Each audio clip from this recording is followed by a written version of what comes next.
Hello and welcome to another Farragut Loop update. I was thinking today that I hadn't really talked about how I was doing all the scenery. I'd just been showing you that I had been doing it. So in the beginning I had all the blank module canvases and I painted them all in a base color of what I refer to as baby poop brown. I then took and I painted on a glue and water and alcohol mixture.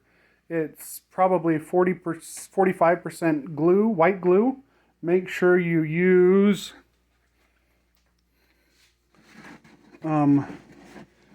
glue all instead of school glue, because I have a bottle of school glue and I tried to start with that several years ago and it doesn't work as well. So I use glue all from Elmer's. And then I have some 50% alcohol and I've got some 91% alcohol.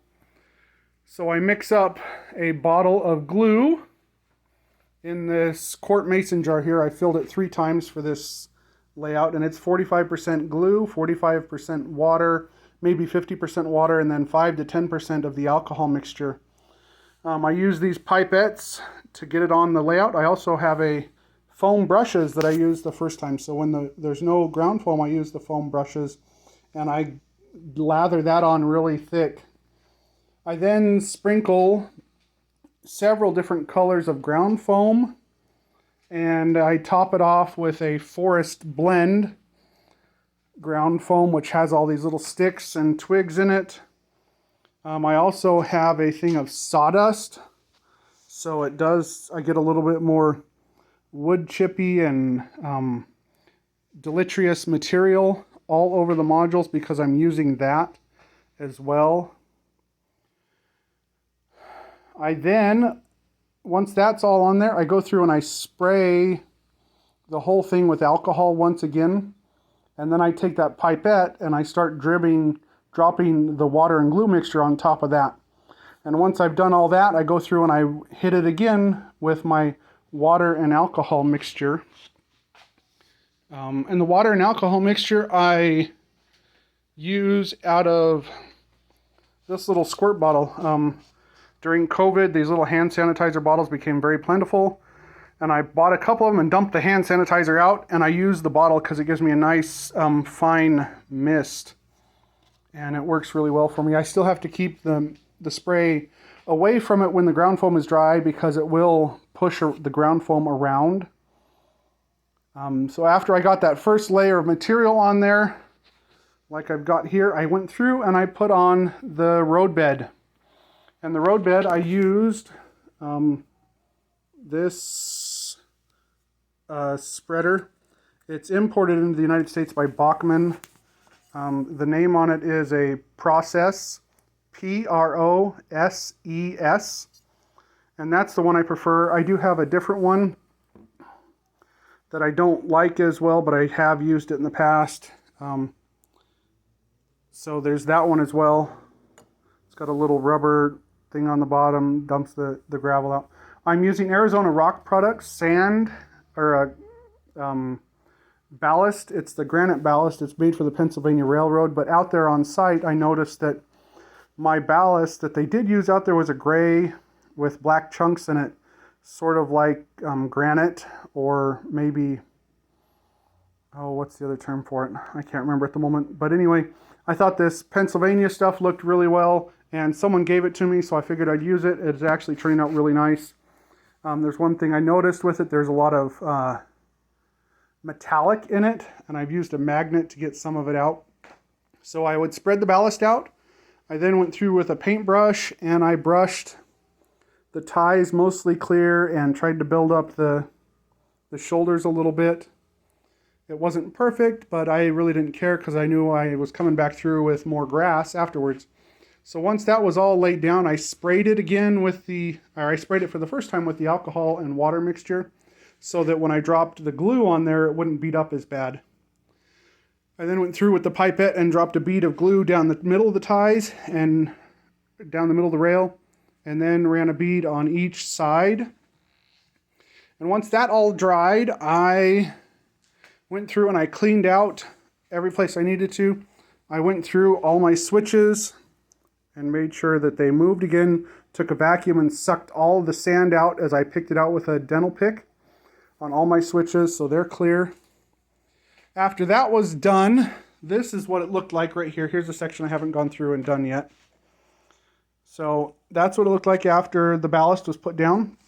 I then came through and I spread a fine little bit of yellow and browns and green ground foam on the sides of the roadbed in the rails, or between the tracks, to give it an appearance that it's weeded over, because this is the end of a little branch line out in the middle of a state park.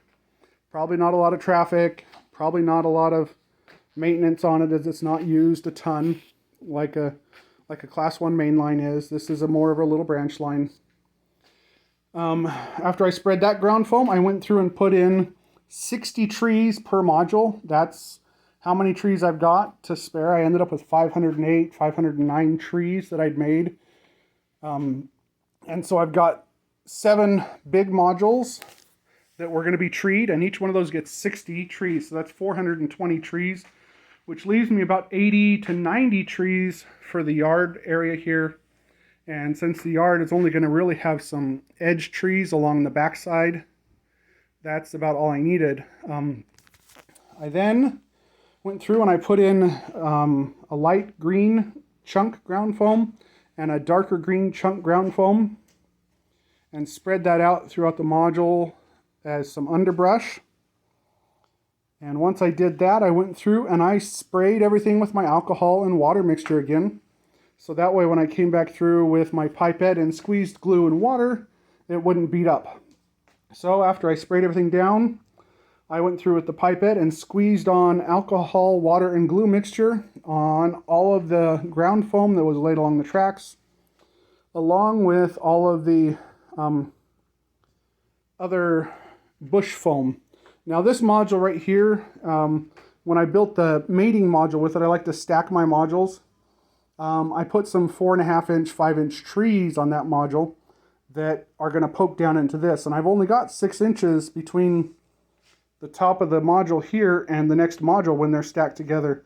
So I had to stack the modules together and mark where the trees went. And I've got some pictures that you can find on Facebook or on one of the clinics that I'll show. I put some screws into the top of this module. In a couple places there was a screw here, and I've covered the screw hole with a piece of bush so it doesn't look as bare. And so I marked where those trees were because they were too tall and I didn't want them to interfere with my other trees. So the screws were in there while I was planting all of these trees on this module. So once I got all the ground foam on there and I went through and I sprayed it all with the water alcohol mixture, I then dropped my glue on everything again, and then came back and did a final spray of alcohol and water mixture to really get that glue to dissipate throughout the whole piece of the ground foam. So that is where we're at. I've got 3 modules left to do and a road right here. I'm still trying to figure out how to do the road. I've only got about 2-3 weeks to figure out how I want to do the road. If you've got an idea, leave it in the comments for me in the next couple days. Today is like May 7th, and this thing needs to be operational by June 4th, June 10th. I got to get the yard done. This is a loading area for trucks. I've got a truck ramp there. I know what I'm going to do for the caboose area. These are all not attached yet, but all the wires are poked through. The lights are all installed. They're not wired underneath yet. I probably won't wire it until next October, November, maybe December. The grass area here is going to get a mixture of green ground foam and dark green ground foam. Here's where the station building goes. It's going to get attached. I'm not sure how. I'm not sure how to do the concrete here yet. Hopefully we can figure that out in the next couple weeks. And then all the rest of this is just going to be grassy field with sporadic trees. So thanks for watching, and I hope you guys have a good time, a good month. Go ahead and leave me any comments or suggestions on how to finish out this concrete or make it gravel or asphalt. So thanks for watching.